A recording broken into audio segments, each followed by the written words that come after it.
Polemik penambangan batu andesit di Desa Wadas memantik konflik yang jauh lebih besar. Ancaman kerusakan lingkungan tidak hanya mengancam keseimbangan alam, tapi juga hidup warga yang menggantungkan kesehariannya dari hasil alam. Beringin pencekik setinggi 10 meter itu terbebat kain putih. Warga sekitar menyebutnya pohon bulu. Di bawah pohon tersebut terdapat genangan yang terus mengucurkan air. Sejumlah bilah bambu dan selang plastik menjulur dari sumber genangan itu ke arah rumah-rumah warga. Airnya keluar terus. Dari zaman simbah-simbah. Enggak habis-habis. Waktu kemarau air ini segala-galanya. Kalau sini ditambang, kami dapat air dari mana? Ujar Hamim. 42 tahun saat ditemui Gatra. Kamis, tanggal 7 Oktober lalu. Di Desa Wadas, Purworejo, Jawa Tengah. Desa Wadas bakal menjadi lokasi penambangan batu kueri andesit untuk kepentingan pembangunan proyek bendungan bener. Bendungan itu masuk proyek strategis nasional dan diklaim sebagai bendungan tertinggi di Asia Tenggara.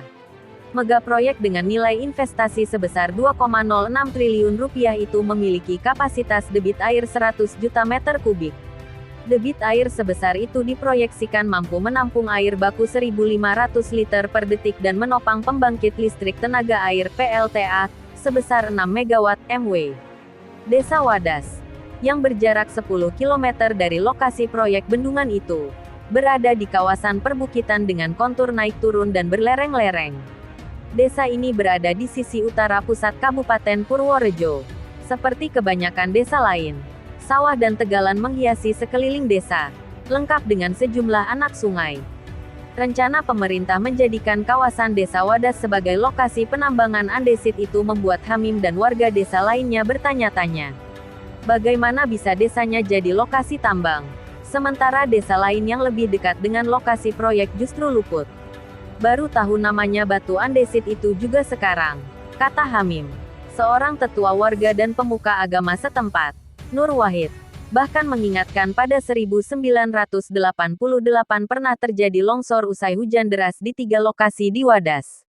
Tanah ambrol itu membuat sungai meluap dan terbawa aliran banjir. 8 orang meninggal akibat bencana itu.